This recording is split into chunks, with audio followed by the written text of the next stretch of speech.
kapayapaan. Magandang araw po sa inyong lahat, mga kapatid sa pananampalataya sa buong Pilipinas at sa buong mundo. Naririto na naman po kami, ang Kingdom of Heaven in the Holy Nations of God, para sa isa na namang pagayag ng aming pong pastor, ang tunay na sugo ng Diyos sa ating kapanahunan ngayon na pinagkaloob ng ating Panginoong Diyos ng ayon sa kanyang kalooban, nakakandili sa atin ang ating mga kaalaman at tunawa tungkol sa mga bagay-bagay at nangyayari sa ating kapanahunan ngayon, mga hiwaga, talinghaga at misteryo ng ating banal na kasulatan. Lahat po yan isasaysay ng ating pong pastor. Ang may pakinig ay makinig sa sinasabi ng tunay na sugo ng Diyos sa ating kapanahunan ngayon. Narito po si Pastor Leonides.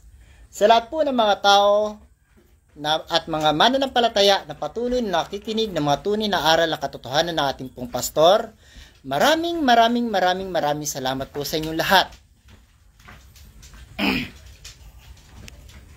Alright, sana magkaroon na magandang umaga sa inyo, mga buwang again, ha?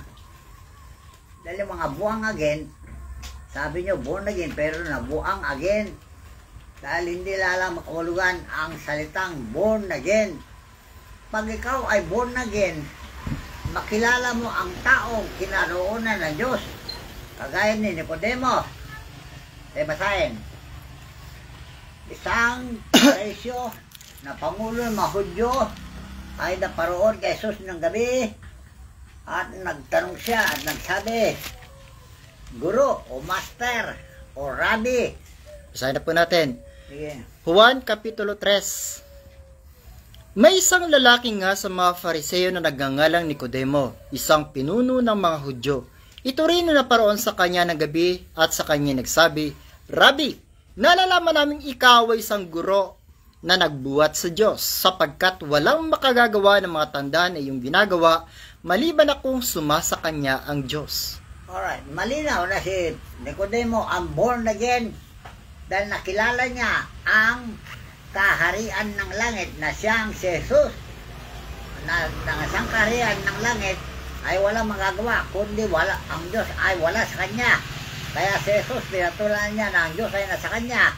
At si Nicodemo ang naniwala, pero yung iba hindi. Pero marami silang naniwala, kaya sila ang born again. O, guess nyo?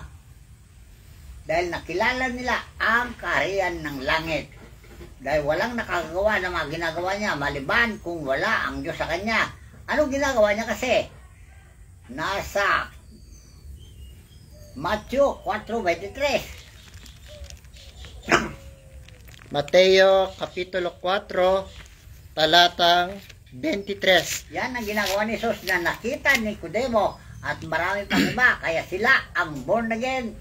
At nilibot ni Jesus ang buong Galilea na nagtuturo sa mga sinagoga nila at ipinangangaral ang ebanghelyo ng kaharian at nagpapagaling ng lahat ng sari-saring sakit at ng lahat ng karamdaman na nasa mga tao. Alright, mayroon bang nakagawa ng ganyan sa inyo?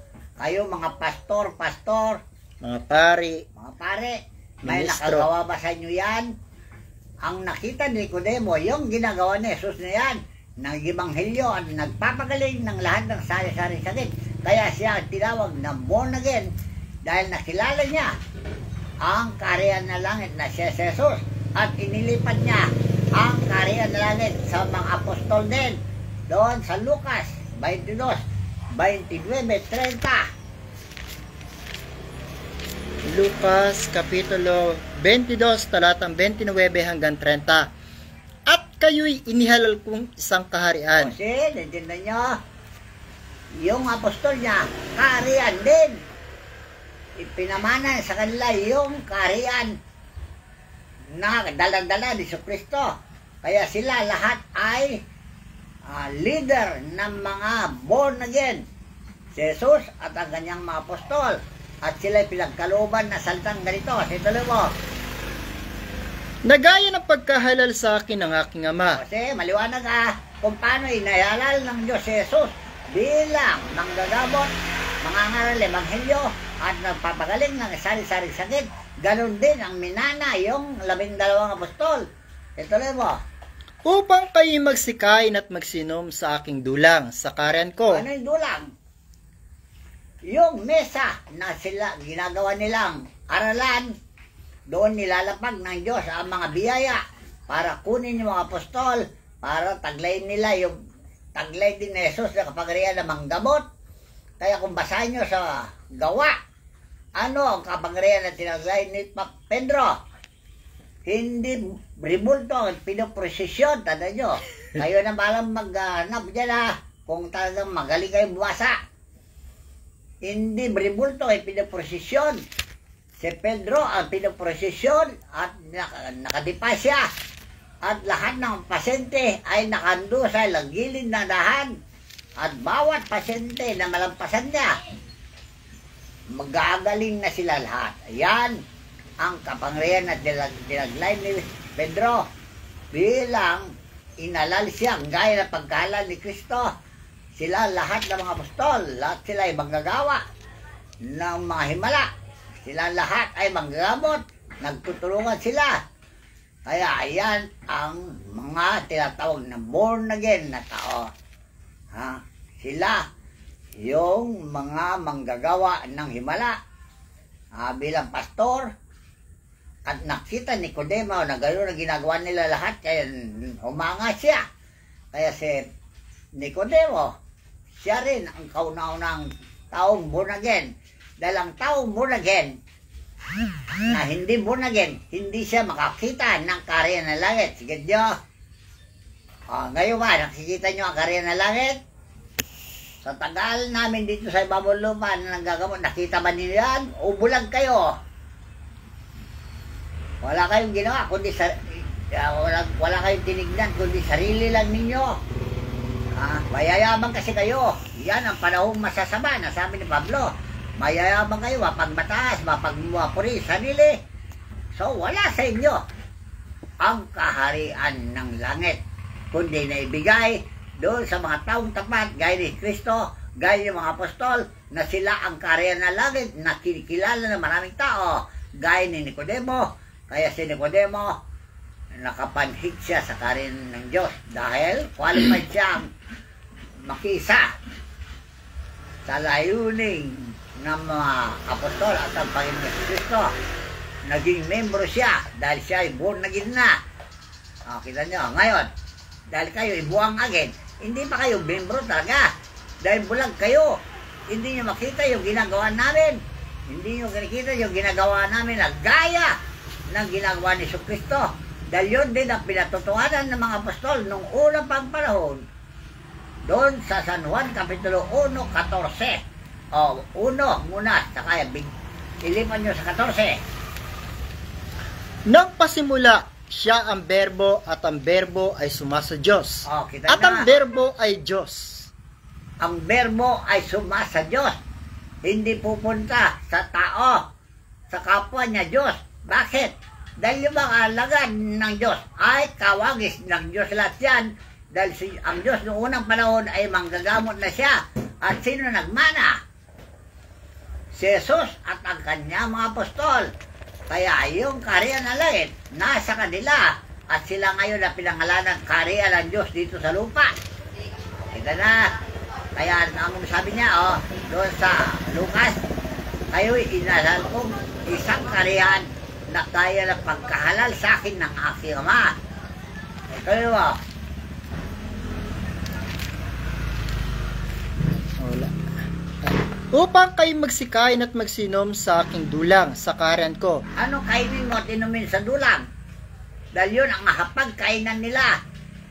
Hapagkainan, yung dulang na yun, mesa. Mga talinghaga po yan, di po yan. Noong panahon nila, dulang lang yun dahil mababa. Pero ngayon ay mesa na. Mesa. Kaya, sabi ninyo, Katoliko, makipagmisa tayo. Misa. Iba ang pangulugan nyo sa misa.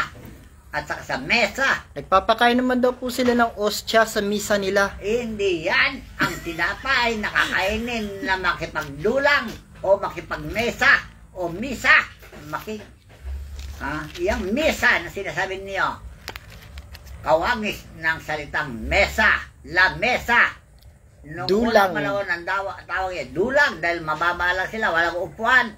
Nakaupo lang sila sa isang sopa, ay isang unan, at nakaharap sila sa dulang dahil walang upuan. Nakalagay po daw po kasi dito, upang kayo magsikain at magsiinom. Ano yung magsikain at magsiinom? Yung magsipag-aral. Ayun, napakaliwanag po na talingaga na yan. At tumanggap ng biyaya mula sa langit.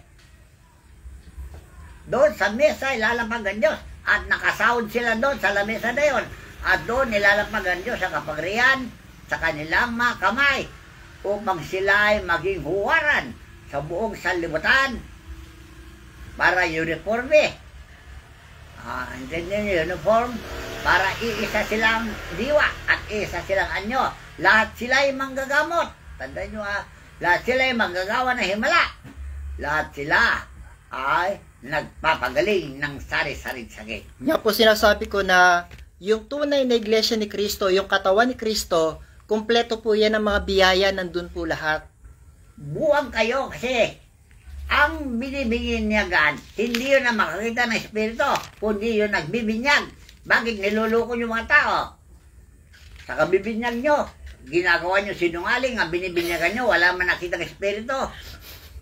Dahil sa takot niyang malulod, para natakot siyang ilululod nyo sa ilulublob sa tubig.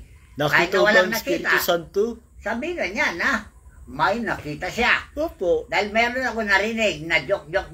Ewan ko kung totoo. Inilunod daw yung tao. Nilublob sa tubig, sa dagat. Nung nagsawa siya, nakalulublob. Anong sinabi raw niya? Tinagalan. Nakakita ako, sabi niya ng pating. Nagtakbuhan sila lahat. O, see? Totoo ba may pating? O hagawa-gawa lang ngayon? O, hindi natin alam dahil istorya lang nila yan, narinig ko yan, baka joke lang. Talaga yung joke na yun, maging totoo. Dahil, kahit na walang nakita pipilit mo na may makikita siya. Bakit? Sino kasi makakita sa Diyos? Yung bibinyagan o yung nagbibinyag? Ang may malinis na puso ay siyang makakita sa Diyos, hindi ba ganon? Hindi ba malinis? Nilulublob mo nga, binibinyagan mo nga para magsisi. Hindi malinis ang kanyang puso, kaya hindi niya makita ang Diyos. Bakit pipilitin niyo makita niya ang Diyos? Di tinuturuan lang niyo ang mga membro niyo na magsisinungaling. So, lahat kayo ay sinungaling. Lalo ng mga bata na binibinyagan ninyo. Marunong ba magsisiyan? Kung basahin niyo sa lumang tipan, nagbagong tipan.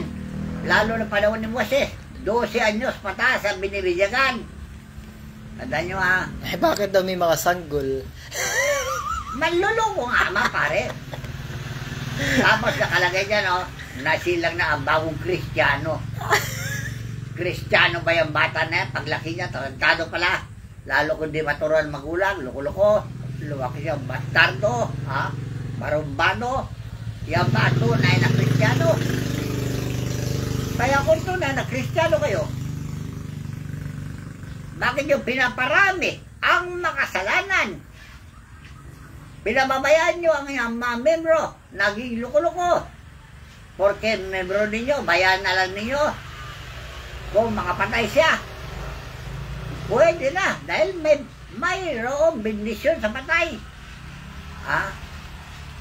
Lokal, sinasabi kanina, lokal, special. So, entonces, negosyo lang yan. Mahal pa ang sementeryo. May special, may local din yon. Kasal, may special, may local. So, kaya wag na yung tantanan na ninyo yung mga luloko sa mga tao, Kaya galit na galit lang Diyos sa inyo dahil hindi nyo tinuturo nga ang wasto. Kaya, tama sinasabi na Rani. Hindi nyo tinuturo ang wasto, niluloko nyo ang sangkatauhan. At sinabi nyo si Pedro ang unang papa ng Roma. Loko-loko kayo. Bulero. Para mapaniwala lang yung mga tao. Mga Romano ang pumatay sa kanya Tayo na si Jesus. Romano. Yung tinatawag ninyong Roman Empire, yung imperyo ng Romano. Yan ang pumatay sa mga alagad. 12 silang pinatay. Pati si Virgen Maria. hinahanap nilang patayin. Kaya lang, itinago sa isang bayan na malimlim. Kaya nila nahabol. Ay doon kung nakita nila si Bel Maria, pinatay din nila. Sino nahuli nila? Di ba si Magdalena? Ginapos at ipinaiga doon sa fish pond. Aquarium, kung tawagin. Yung mga pulang isda. Ito po, may isa po akong nakita. Si Apostol Santiago, pinapatay po ito ni Herodes. Gawa Kapitulo 12.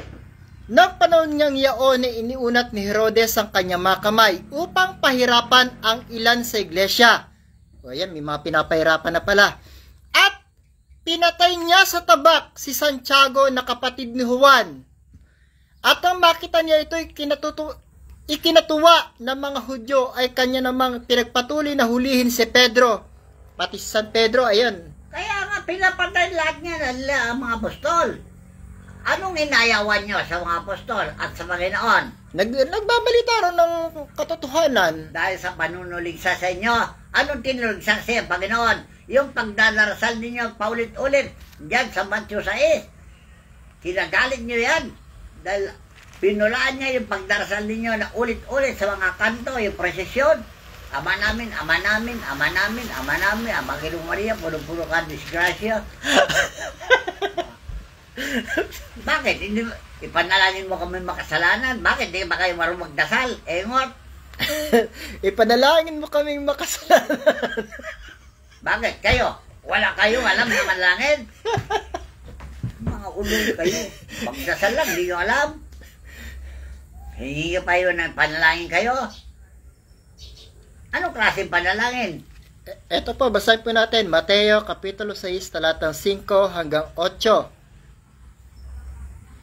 At pagka kayo ay magsisidalangin, ay huwag kayong gaya ng mga mapagpaimbabaw. Oh, dahil kaya pinatay nyo sila dahil yan ginagawa nyo dati. Paulit-ulit na panalangin. Tinutulig sa sila. simbahan, maging sa prosesyon. Dahil gumagamit kayo ng rosaryo. Hindi nyo alam ang gumamit ng rosaryo, mga engot. Ang rosaryo, hindi ba 5 ang istasyon niya? Isa sa Lunes, isa sa Martes, isa sa Merkules, isa sa Huwebes, isa sa Biyernes, at tapos nagdugtong na. Isa sa Sabado, at ang Linggo, magsimba na kayo. Yan ang kahulugan, ang rosaryo. At hindi po paulit-ulit yung mga dasal doon. At huwag ulit-ulitin ang dasal. Dahil di tatanggapin ng Diyos na paulit-ulit na dasal. Tuloy po yan natin ang to. ginagaling nyo sa kanila. Dahil tinuturo nilang wasto, ayaw nyo may correct hanggang ngayon. Ayaw nyo may tuwid. Tinutuwid lang kayo eh. Hindi naman kayo natulad eh. Pinulaan lang kayo. Dahil yan ang talagang gawain ng mga sugo. Lalo na yung mga inaalalayan niya. Sino kasi inalalayan ng Diyos? Hindi ba yung mga sugo, gaya ni Jesus, gaya yung mga apostol? O basahin nyo sa 42 ng Isaias kung anong tungkulin ng mga inaalalayan ng Espiritu. Isaias, Kapitulo 42. Ang pangako ng Panginoon sa kanyang lingkod. Narito ang aking lingkod na aking inaalalayan. Sige. Ang aking hinirang na kinalulugdan ng aking kaluluwa. Isinasa kanya ko ang aking espiritu, siya'y maglalapat ng kahatulan sa mga bansa. Yan si Jesus na pinahiran at yung kaluluwa na binigyan ng Diyos sa kanya, ibinigyan din niya sa kanyang mahalagad. Get nyo, San Juan 17. Ano sabi niya? Ang kaluwalhati na sa akin ay binigay mo, ay ibinigay ko sa kanila upang sila'y maging isa. Gaya naman natin isa. Get nyo? Dahil hindi kayo marunong babasa sa Biblia eh. Nagmamarunong kayo, mga inutil kayo. So, kaya galit na Diyos sa inyo. Paulit-ulit na lang ito. Na sinasabi namin sa inyo, pero hindi pa rin kayo nakikinig. Dahil nagmamarunong kayo. Kala nyo, napakagaling na ninyo. Hindi nyo alam na yan ang kinapupunta ng Diyos, yung ginagawa ninyo. Kaya nga inutusan niya si Jesus na nasa kanyang espiritu.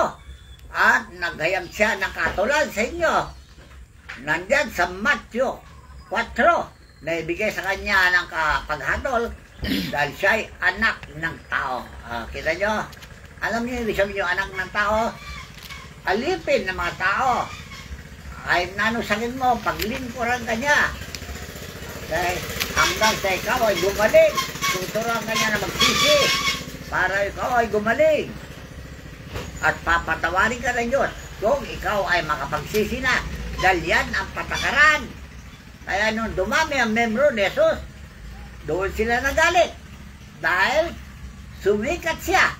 Tuloy mo yung Matthew 4:23.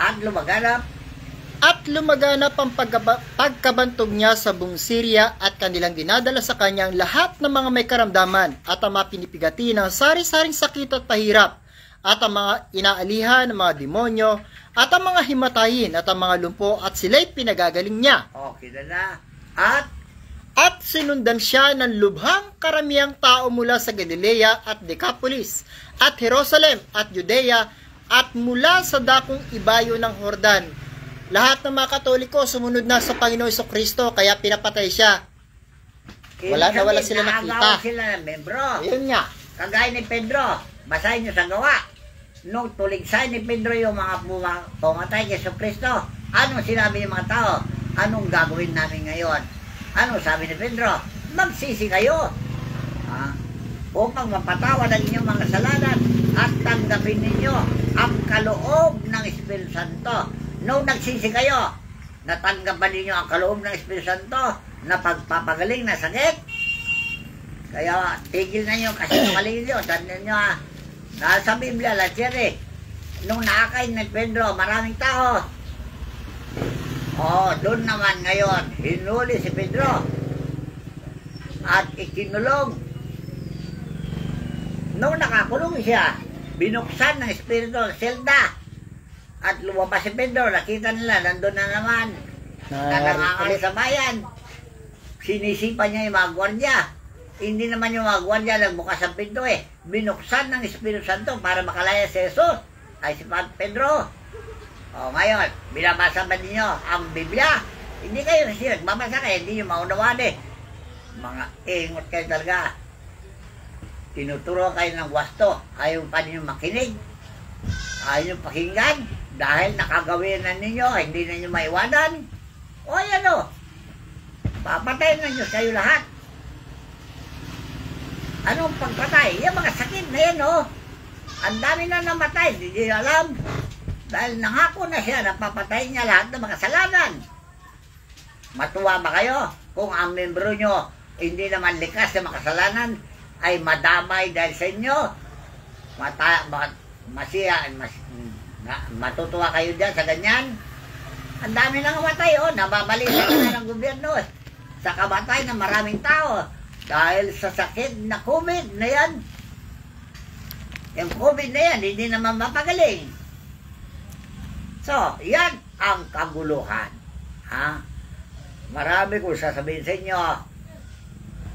Pero alam kong ayaw nyo makinig, mga ingot. Hindi bali. Basta magawa lang namin ang tungkulin namin. Dahil sinabi ng Sus doon kay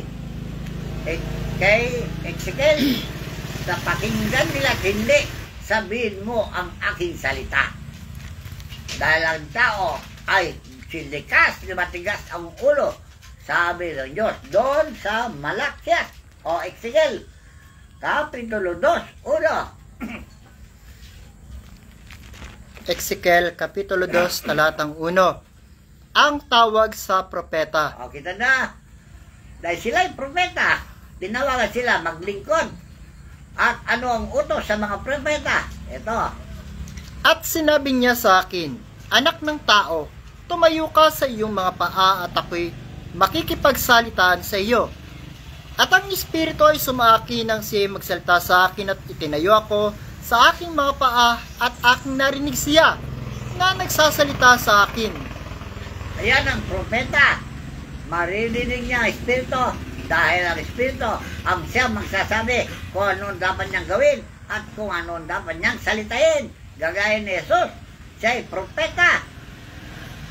Pinakababatang propeta si Jesus. At kinakausap niya ang Diyos mismo. At kung ano tinuro ng Diyos, siya rin ang kanyang sinasalita. At yun din ang kanyang ginagawa. Gaya ni Jeremias. Bagamat bata pa siya, pinakababatang propeta. Okay. Ano man salitain ko, ay sasabihin mo. At ano mang inutos ko, pumaroon ka. Kaya si Ezekiel, ganun din. Ito na bumasa.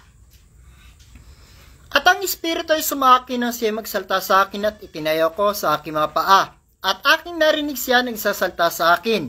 At kanya sinabi sa akin, Anak ng tao, sinusugo kita sa mga anak ni Israel. O, see?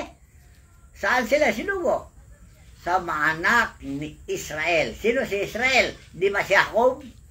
Dahil ang lahi na ako marami. 12 mga ingot na mananampalataya na pinatay nilang kanilang kapatid si Jose. Ano yung pinatay? Itinapon, pinagbili. Dahil si Jose ay puspos ng espiritu at ng hula na sila ay sasamba sa kanyang harapan. Ayaw nila. Bakit? Ayaw nila espiritu. Dahil nananaway kasi ang espiritu eh. Ayaw yung mga kapatid niya na pasaway.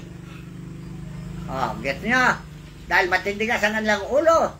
Kaya nung ginawa nila, ipinagbili si Jose sa mga tinatawag na mga ngalakal. Dahil ang mga tao noon, ipinagbibili lang sa halaga. At binibili naman ang tao bilang alipin. Yan, dumami ang asawa ni Haring Solomon. Dahil yung mga babaeng binibinta nila, gagawin lang nilang alipin. Pero si Haring Solomon, hindi alipin. Ginawa niya silang asawa. Okay na. Kaya dumami ang asawa ni Solomon dahil naaway siya sa mga taong binibili ng ibang tao. Gagawin lang nilang alipin. Pero si Solomon, ginawa niya silang mga asawa at pinaglingkuran ng mga tao. May kanya-kanyang maalipin. Kaya sila ay naging prinsesa kung tawagin. So ang prinsesa ba ay nagtatrabaho? Hindi. Kaya yung mga salibong asawa niya ay hindi lahat na naligtas. Dahil si Solomon naman, magamat matalino, pinabayaan niya lang sila na gawin nila gusto nila. Hindi niya sila nabanal. Okay na.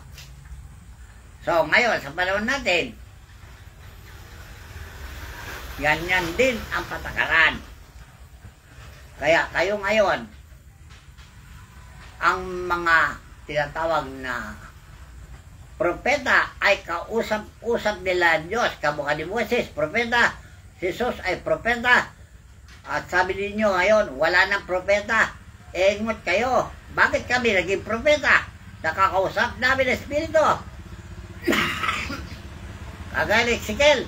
At anong utos kay Ezekiel? Tuloy mo. At kanya sinabi sa akin, Anak ng tao, sinusugo kita sa mga anak ni Israel sa mga bansa na mapanghimagsik na nanghimagsik laban sa akin. Sila at ang kanilang mga magulang ay nagsisalangsang laban sa akin hanggang sa karawan ngang ito. O di ba yan din ang ginagawa ninyo? Mapanghimagsik kayo.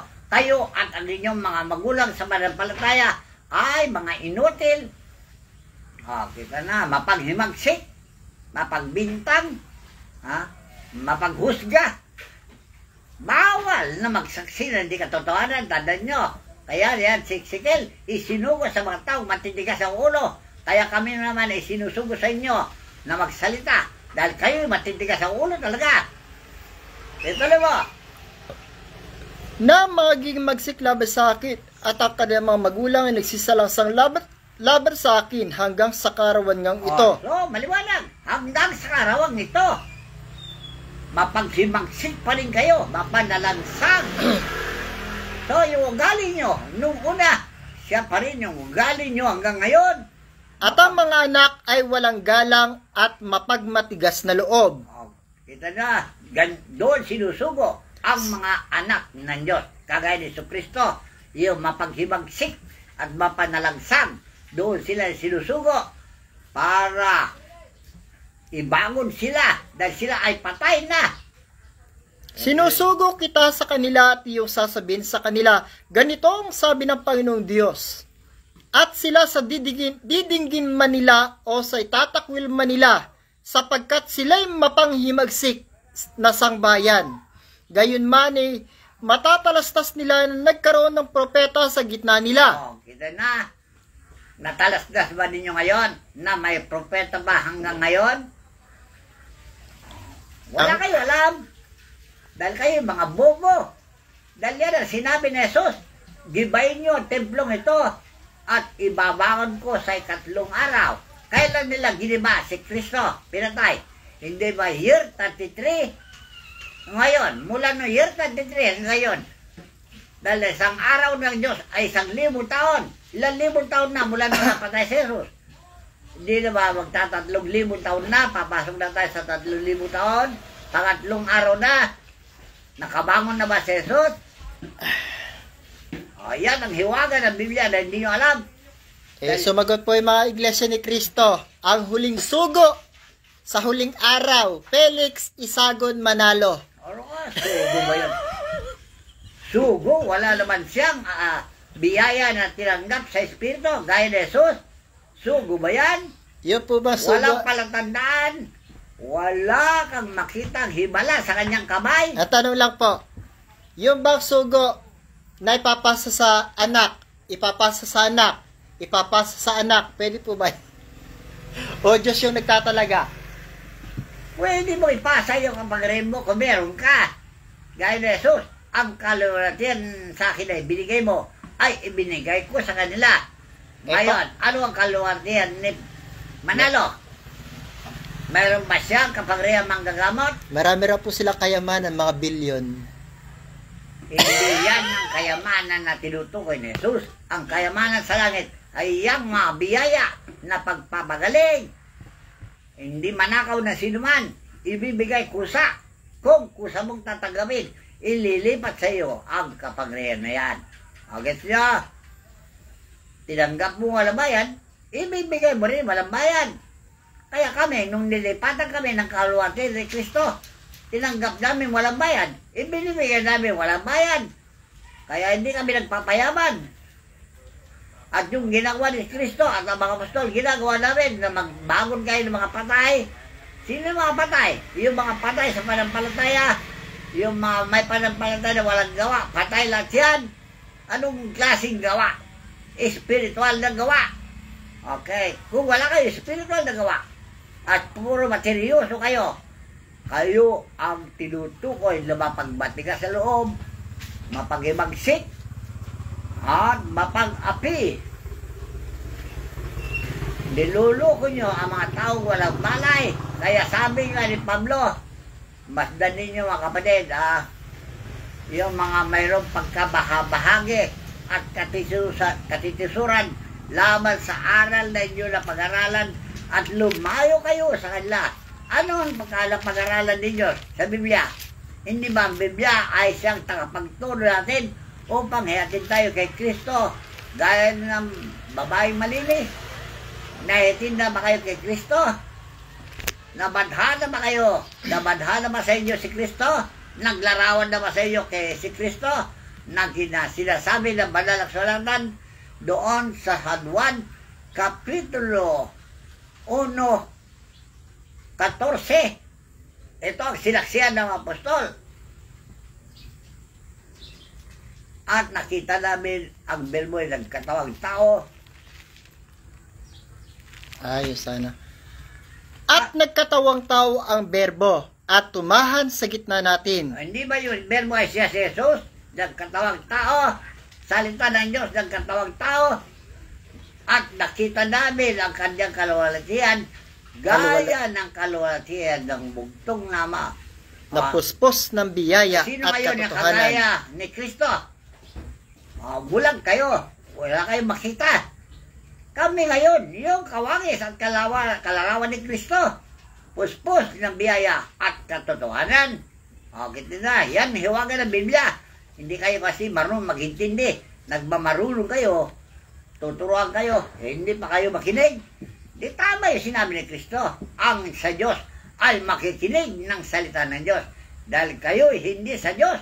Kayo sa ama yung diablo. So maliwanag na joblo ang ama ninyo dahil hindi kayo makikinig na salita ng Diyos. Aayusin na nga paniwala nyo, ayaw pa ninyo ayusin. Patayin ninyo, yun nag-aayos. Kami ay aayusin din namin kayo. Dahil kayo mga tao na dapat namin ibigin. Dahil sabi ng Diyos, ibigin mo ang kapwa mo gaya ng sarili. Hindi ba kayo kapwa tao? Ha? Tao ba kayo? Kapwa ba namin kayo? Kaya iniibig namin kayo eh. Ayaw namin kayo mapunta sa impyerno. Kaya kami nagsusumikap na makumbinsi kayong mainam para wala kami pananagutan sa inyo. Ayaw ninyo makinig. Maliwanag na kayo hindi makadiyos talaga. Ito po ang hatol ng Panginoong Jesucristo. Juan Kapitulo 3, talatang 19 hanggang 20. At ito ang kahatulan, na naparito ang ilaw sa sanlibutan at inibig pa ng mga tao ang kadiliman kaysa sa ilaw, sapagkat masasama ang kanilang mga gawa. O, sino ang ilaw noon? Di ba si Jesus? Ano sabi ni Jesus sa kanyang malagad? Kayo ang ilaw sa sanlibutan. Magliwanag gaya ng ilaw o gaya ng liwanag ng araw sa langit upang makita nila ang iyong kaluwasian na ibinigay sa inyo ng Ama. Okay? Sapagkat ang bawat isa na gumagawa ng masama ay napopoot sa ilaw at hindi lumalapit sa ilaw upang huwag masaway ang kanyang mga gawa. O yan, si Jesus na pinatay ninyo. Nakabangon na ba? Nakabangon na. Kami na yon. Yung sinasabi niya na giniba nyo ang katawan niya. Pero ang katawan niya ngayon ay kami na tinutukoy ni Pablo sa Roma 12:27 na kami na ang tunay na katawan ni Kristo at kami sama-sama sa sanggam niya. Ngayon, kung kayo makisabi sa amin, gagawin din namin kayo kalarawan ni Kristo. Tandaan nyo ha. So, maliwanag. Naintindihan ninyo na ang katawan ni Kristo ay may taglay na kapangyarihan. Bagamat marami kami, iba-iba ang kapangyarihan. Nasa Roma 12:4.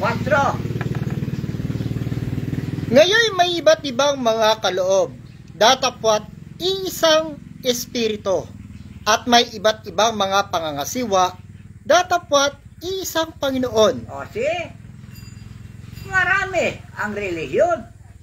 Pwede yung iba-ibang pangalan, pero iisa lang ng Diyos na nagbigay. Kailangan magkakawangi sila. Dahil yan ang sinabi, bagamat marami, magkakaiba ang biyaya na tinanggap. Kita na. Kaya nung panahon ng 1950s, 1960s, espiritista ay lumaganap sa buong mundo. Mayroong operador material, mayroong manghihilot, ang tawag nila pranic healing, na ang tawag ninyo ngayon ay, anong tawag ninyo sa mga doktor? Therapy. Ang hilot pala ay pinangalan yung therapy. Okay. Bakit ka manghilot? Dahil may biyaya sa iyong kamay. Therapy, sabi ninyo Pero maniwala kayo na tubig ay gagawin naming therapy. Gagawin gamot. Gamot. Water therapy. Yan ang hiwaga. Dapat nyo malaman na ang tubig ay makapagpamagaling na sakit. Tandaan nyo. Tama yung sinabi ni Pablo doon sa Roma 12:4. Bagamat tayo marami. Ngayon may iba't ibang mga kaloob, datapwat isang espiritu, at may iba't ibang mga pangangasiwa, datapwat isang Panginoon, at may iba't ibang paggawa, datapwat isang Diyos na gumagawa ng lahat ng mga bagay sa lahat. Mayroon dito nag-opera material, mayroon nag-opera spiritual, may manghilot, mayroon naman ipadublang kamay sa may sakit, gagaling. Yan ang iba't ibang pamamahala. Pero isang espiritu ang nagbigay lahat yan. Tandaan nyo sige, tuloy mo ba? Datapwat sa bawat isa ay binibigay ang pagayag ng espiritu upang mapakinabangan naman. Sige, mayroong mga paghayag ng espiritu. Yun na tinasawag kanina na magre-revelasyon. Dahil yan ang sinabi niya sa San Juan 14:21. Magre-revelasyon, magpapahayag. magpapahayag. O yung magpapahayag naman ay appearance. Yung presensya ng Espiritu, magpapakita siya, magpapahayag siya para makita mo no. Ito po, Juan Kapitulo 14, talatang 21. Ang mayroon ng aking mga utos sa tinutupad ang mga yaon ay siyang umiibig sa akin. At ang umiibig sa akin ay ibigin ang aking Ama, at siya ibigin ko at ako'y magpapakahayag sa kanila. Magpapakita sa kanila. O magpahayag ng salita. Kaya maraming nagre-revelasyon ng Espiritu dahil yan ang biyayang tinanggap nila. O yung iba naman, evangelista, dahil siya ng biyaya na tinanggap nila. Yung pagka-ministro, gaya ni Pablo, yan ang biyaya na tinanggap ni Pablo bilang ministro. Iba ang pagka-ministro ni Pedro. Umapila po si San Judas, sabi ni San Judas, si Judas, hindi ang Iscariote, ay nagsabi sa kanya, Panginoon, ano't mangyayari na sa amin ka magpapakayag at hindi sa sanlibutan? O ano ibig sabihin nito? Hindi matakaw si Judas. Gusto niya sa lahat ng tao magpakayag si Jesus. At ano sinabi Jesus? Ano sinagot? Sumagot si Jesus at sinabi sa kanya, kung ang sino man ay umiibig sa akin, ay kanyang tutuparin ng aking salita, at siya ibigin ng aking Ama, at kami pasa sa kanya, at sila'y gagawin namin aming tahanan. O yan ang special offer ni Jesucristo.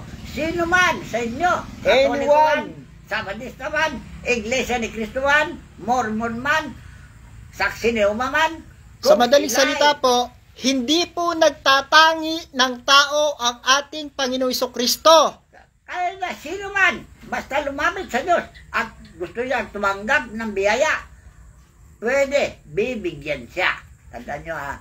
Kaya sino man sa inyo na lumapit dito, lumapit kayo. Kaya po sinasabi rin namin, hindi nagtatangi ng tao ang Panginoon Jesucristo. Ganon din po kami. Hindi po kami nagtatangi ng mga tao rito. Ano man ang iyong reliyon, ano man ang iyong paniniwala, ano man ang iyong pananampalataya, welcome po kayong lahat dito.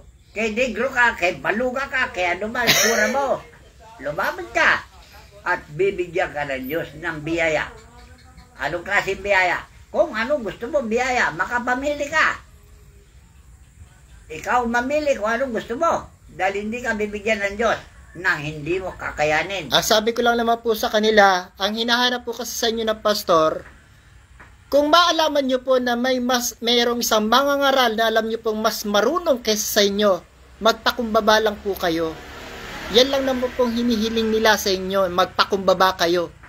Paano magpakumbaba? Nagmamatas nga, mayabang nga. Porque magaling bumasa, hindi naman niya naintindihan binabasa niya. Kamukha yung pastor na Iglesia ng Cristo. Ano si Michael Sandoval. Ang yabang-yabang. Ang galing magbanghilyo. Si Darwin. Hindi naman niya naunawa ng kanyang ibilabanghelyo. Darwin Gitgano ng Romano Katoliko. Kaya na sinong pastor dyan sa buong mundo na walang taglay na espiritu, mayayabang kayo. Tandaan nyo ha. Dahil ang biyaya, ibibigay na espiritu yan. Gawa 1:8. Tatanggapin nyo pagdating sa inyo ng Espiritu Santo. Ipinagkakaloob po yan sa mga taong may mababang kalooban. Espiritu ay espiritu ng biyaya yan, mapagbiyaya yan, na siyang si Kristo. Gawa, Kapitulo 1, talatang 8. Datapwat tatanggapin ninyo ang kapangyarihan pagdating sa inyo ng Espiritu Santo, at kayo'y magiging mga saksi ko sa Jerusalem, at sa buong Judea at Samaria, at hanggang sa kahuli-hulihang hangganan ng lupa. Okay na. Kayo ang magiging saksi ng Diyos kapag tinanggap ninyo ang kapangyarihan niya na kaloob ni Jesucristo. Dahil yung kaloob ng Diyos binigay sa niya, sa kanya binibigay naman sa atin. At kahit na kami, ibibigay namin ang kaloob na binigay namin sa inyo kung maniwala kayo.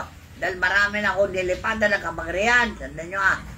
Isa na si Nate Jimenez sa Canada.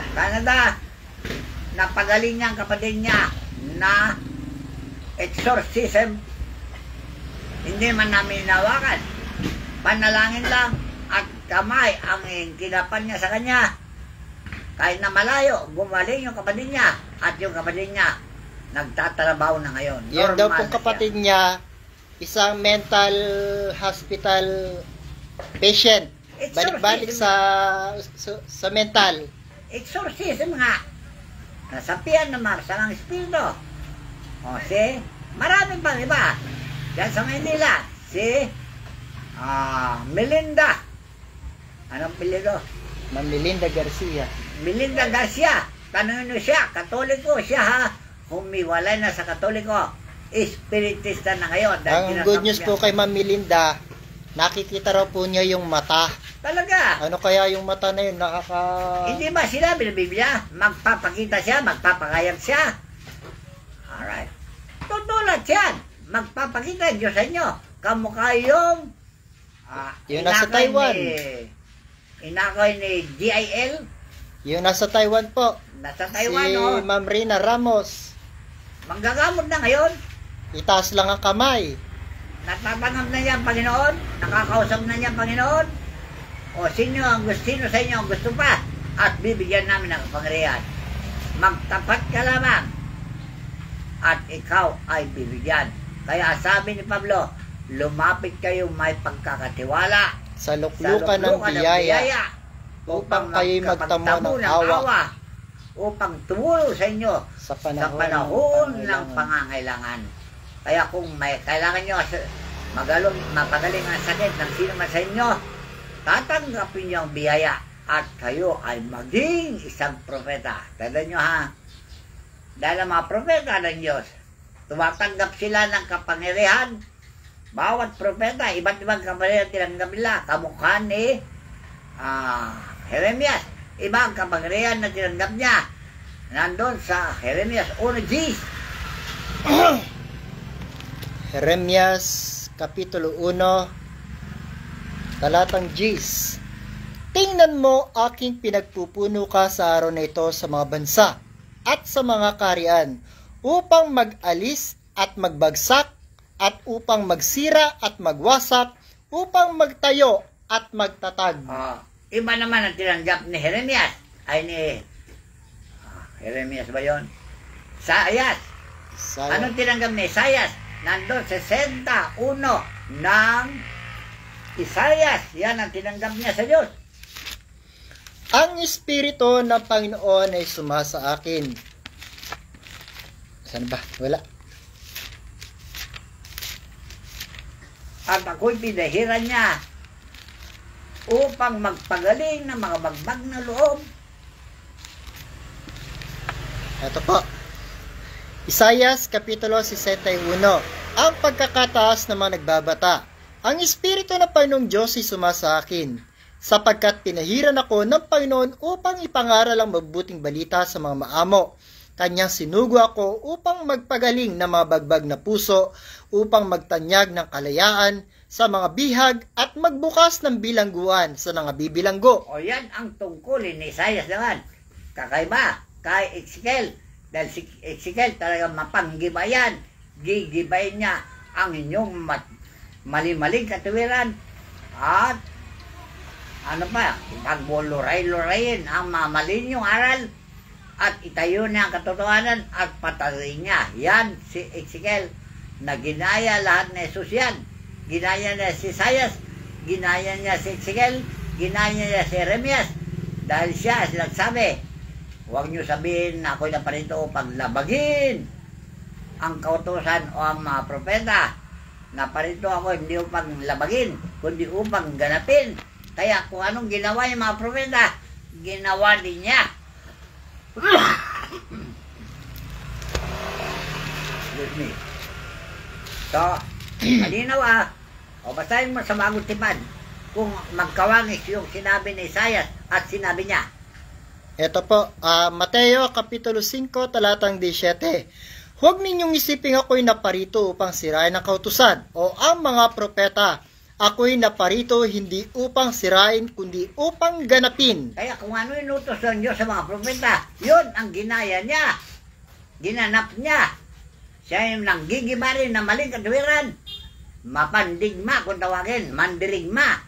Kagaya ni Jeremias. Si Isaias naman, upang magpagaling ng mga bagbag na loob, at upang paginlayain yung mga bihag. Ano yung bihag? Yun na bihag na maling relihiyon. Palalayain niya lahat yan kung malinaw na tanggapin nila ang kanyang salita. Okay na. Yan din ang ginagawa ni Jesus. Kaya, ito po, upang magtanyag ng kalugod-lugod na taon ng Panginoon at ng karawan ng pagiganti ng ating Diyos. ngayon, hindi ba nagiganti na ng Diyos? Itinatanyag ni Jesus at itinatanyag na rin namin yung paghiganti ng Diyos. So, nagaganap na. Kung anong sinabi ng mga propeta, yun din ang ginagawa namin. Ang gets niya. Ano ba ang tungkulin ni Ezekiel? Upang iukol sila sa nagsisitangis sa Sion, upang bigyan sila ng putong na bulaklak na kahalili ng mga abo. Ano yung kalugod-lugod na taon ng Panginoon? Yung kahabagan na niya ang lahat ng tao, patawarin na niya ang lahat ng tao makasalanan. Ito pa Yun pala. ang kalugod-lugod na taon ng Panginoon. Upang aliwin niya ang lahat na nagsisitangis. Hindi ba mga aliw siya? Si Jesus ay mga aliw din. Ang Banal na Espiritu ay mga aliw din. Kami ay mga aaliw din. Tandaan nyo ha. Dahil yan ang sinabi ni ang Diyos kay Haring David. Aliwin nyo ang aking bayan. Sino yun? Kausap ng Diyos. Yung mga inutusan niya na aliwin ang bayan ng Diyos. Mga nalulugod na api, paglingkuran mo lahat. Dahil yan ang dapat kailangan. Okay? Marami pa kami sasabihin, pero yun lang maliit na yun. Di pa rin ninyo maunawaan. Dahil kayo talaga bingi. Paano kayo maging matalino kung hindi naman kayo nakikinig sa mga matuwid na turo at matuwid na aral? Ang pinasikingan nyo yung mga aral na mali-mali. Aral ni yung pastor na iglesia, ano pangalan? Michael Sandoval. Mali-mali ang aral niya. Hindi, gusto po nila yung aral ni Michael Sandoval kasi gwapo daw. Gwapo! Tsaka naka-Amerikana. Kala nyo gwapo. Pero tingnan nyo sa espiritu, may sungay yan. Baka may buntot pa yan. Baka ginagamit ni Satanas yan. Tandaan nyo ha. Kaya suriin nyo ang bawat espiritu. Sabi ng mga alagad, kaya na si Kristo, suriin nyo ang bawat espiritu o tao kung sila'y sa Diyos. Dahil marami nagpapanggap ng tao espiritu. Pero sila ay baka demonyo talaga. Dahil sabi po ng banal na kasulatan, demonyo man ay nagpapanggap ng anghel ng kaliwanagan. Talaga. Kaya si pastor ng Iglesia ni Cristo nagpapanggap na anghel ng Diyos yan. Ay, lalo na si Kibuloy. Kahit na si Kibuloy, nagpapanggap na anghel ng Diyos yan. Kahit na pa yung pare, nagpapanggap na anghel ng Diyos yan. Ang tunay na anghel ni Kristo, alam niyo anghel, alagad, sila yung mga apostol na isinugo upang mangaral ng Ebanghelyo at magpagaling na sari-saring sakit at sari-saring karamdaman sa mga tao. Yan ang mga aliw. Anong maaliw? Yung mga pastor ninyo, wala naman na aliw. Wala naman nakalagan. Tinalagan nga kayo kunyari, pero kayo naman ay sinilo nila para pagnegosyo. Dahil ang ginagamit nila, pangalan ng negosyo ay siya, pangalan ni Kristo. Pinagnegosyo nila si Kristo. Yan ba ay karangalan ni Kristo? Kapurihan ba ni Kristo yung pagnegosyo yung pangalan niya? Ang sabi po ng banal na kasulatan, huwag mong gagamitin ang pangalan ng Diyos sa walang kabuluhan. Talaga. Yan ba pagpapayaman, may kabuluhan ba yan? Pag nagalit ang Diyos, maliligtas ba kayo ng kayamanan? Sabi ni Isaias, ang pera may makakaligtas sa inyo. Kamu kayo nangyari sa ibang bansa, mayaman sila, naligtas ba sila ng pera pag nilindol sila? Hindi makakaligtas yung pera na yan, tandaan nyo ha. Palamuti lang yan sa buhay. Gagamitin lang sa araw-araw pangailangan yan. Hindi makakaligtas yan. Dahil sinabi niya kay Jeremias, kahit napilak ninyo, ginto ninyo, hindi makapagliligtas sa inyo sa karawan ng galit ng Panginoon. Tandaan nyo ha, kung di pa ninyo maintindihan yan, inutil kayo talaga. Matigas talaga ulo nyo. Mapanghimagsik kayo, mapanalagsang kayo talaga. Kaya tama yung sinabi ng Diyos na wala pang nagbago. Wala, kahit na isa. Kaya pinagsisihan niya pagkalalang sa tao. Tandaan nyo ha, nilalang tayo, nakawangis at kalarawan ng Diyos. Naglarawan ba sa inyo ang Diyos? O naglarawan sa inyo ang demonyo? Ano kasi klaseng tao ang sumasama sa demonyo? Nagpapayaman. Yan ang mga klaseng tao na porokyano ng demonyo. Nagpapayaman. Dahil yan ang alok ng demonyo kay Jesus na tinanggihan ni Jesus doon sa Matthew 8. Ano yun? 4:8. 4:8.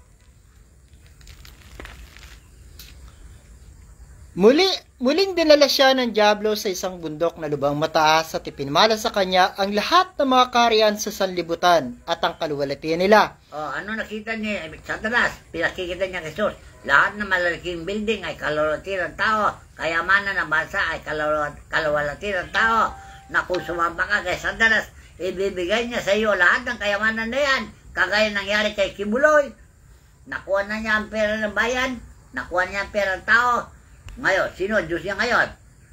Ang Diyos ba o si Satanas? Ito liwa. At sinabi niya sa kanya, lahat ng mga bagay na ito ibibigay ko sa iyo kung ikaw ay magpapatira pa at sasambahin mo ako. Maliwanag ha. Ang nagpapayaman na ganyang uri pagpapayaman ay purokyano ni Satanas. Loyalist ni Satanas. Ang lahat ng taong mayayaman. Tandaan nyo, nagpapayaman. Dahil si Kristo, ano sabi niya? Tinanggap nyo walang bayad. Ibigay nyo walang bayad. Kaya na Ebanghelyo, walang bayad yan. Bakit? Yung pare, magmisa lang. Ang laki bayad niya. So, pinagdigusyo ang pangalan Kristo. Ginagamit nyo ang pangalan Kristo sa walang kabuluhan. Kristiyano ba kayo talaga? Hindi kayo Kristiyano. Para kayong itlog na nabugok. Dilimliwan na kayo ng Diyos noon pa. Hindi kayo napisa. Hindi kayo lumitaw, nasisiw. Nabugok kayo. Kita na. So, marami ko sasabihin. Baka mamaya magaling naman kayo. Galing naman kayo sa akin. Dahil sinabi ko, bugok kayo. Sabi ko, inutil kayo. Talaga naman inutil kayo eh. Kung hindi kayo inutil, magsasalita ba kami laban sa inyo? Kung talagang matino kayo, pupurihin namin kayo. Igagalang namin kayo. Dahil matuwid ang aral ninyo. Paano kayo gagalangin namin? Liko-liko ang tinuturo nyo sa mga tao. Nakakaawa yung mga tao na iluluko nyo. Nakakandaligaw-ligaw na po yung buong mundo. Talaga, wala nang pagkakaisa na sinasabi ni Jesus doon sa San Juan 17 upang sila ay maging isa. Gaya naman natin ay isa. Asan ang pagkakaisa ngayon? Meron ba? Bakit kayo nagkikibahagi? Dahil sa mayaman na kayo, ay lumabagi na ng kampanyo, susuluin nyo pera na alok sa inyo na demonyo. Bahala kayo. Mga trilyonaryo na po sila. Ano pa bang kayaman ng nais nila? Nasa kanila na lahat. Madadala ba ninyo kayamanan sa langit? Kaya lang, bakit tayo nilang itulong sa mga may hirap? Ang yaman-yaman nila. At tatakaw nga, sabi ni Isaias. Walang kabusugan. Yun lang. Milyonaryo na. Gusto pa nila ang kinilala kayamanan sa mundo. Nakipagsabwatan pa sa New World Order. Sus, Ginoo naman. Kaya tumigil na yung mga plano yung mali-mali ha. Dapat ikasuhan din niyang mga Papa ng Roma sa Vatican kasi kasabwat ng New World Order yan eh. Sinong uusig? Pare-pare silang mulala. Kaya bagay, takot sila sa Vatican. Lahat ng gobyerno. Sinong uusig sa kanila? Pare-pare silang tanga. Kaya tayong umusig sa kanila eh. Hindi naman nila pakinggan. Kamukha ni Jesus, inusig niya sila. Hindi naman nila pinakinggan, pinatay pa nila. Sa bagay nga po, kung yung ating Panginoon Kristo, hindi na nga pinakinggan, pinatay pa, eh tayo pa kaya? Eh baka patayin din tayo. Kamukha ni ginagawa ni Rayos ng liwanag daw. Nagbanta na ako'y patayin. Ano sinabi ko? Alam ko ng plano mo. Ibablatter na kita ngayon.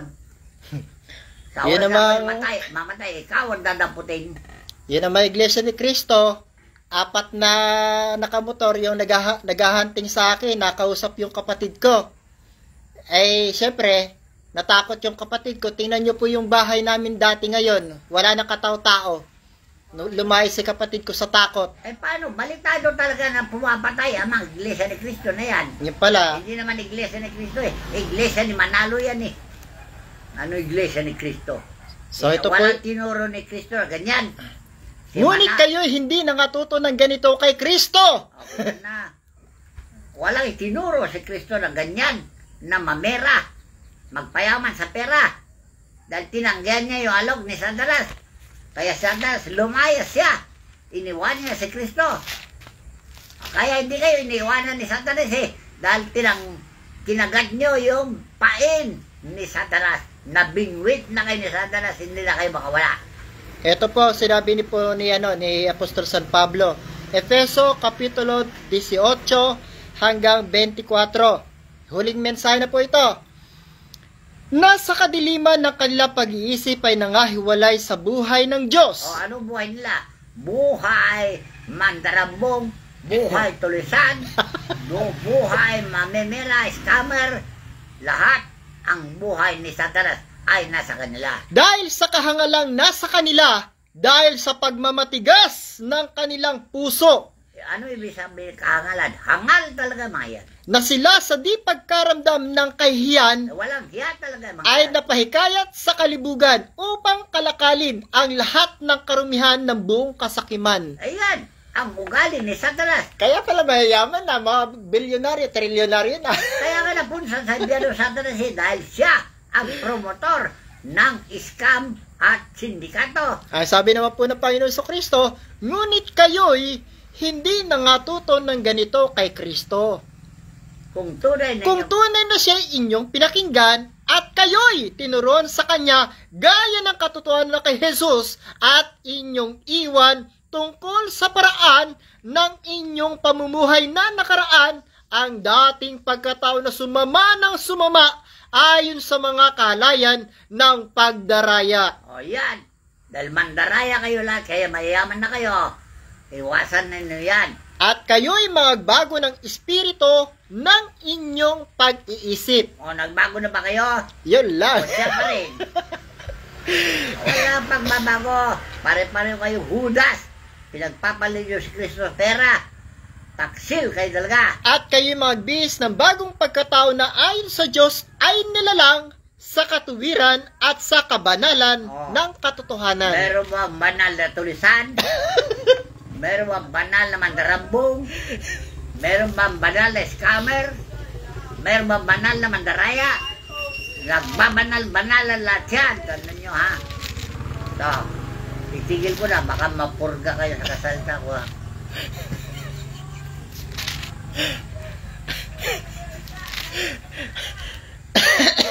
Ito po yung sinasabi po ni kagalang-galang na Apostol Santiago sa mga tunay na relihiyoso.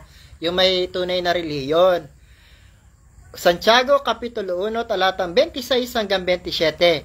Kung ang sino man ay nag-iisip na siya ay relihiyoso, samantalang hindi pinipigil ang kanyang dila, kundi dinadaya ang kanyang puso, ang relihiyon ng taong ito ay walang kabuluhan. O see, kaya yung relihiyon na yan, alisin na yung pangalang Katoliko, alisin na yung pangalang Iglesia ni Cristo. Walang kabuluhan lahat yan. Dahil ang dalisay na relihiyon ay walang dungis sa harapan ng ating Diyos at Ama ay ito, dalawin ang mga ulila at mga babaeng bao sa kanilang kapighatian at ang Ano mo yung ulila? Walang ama, walang ina, ulila.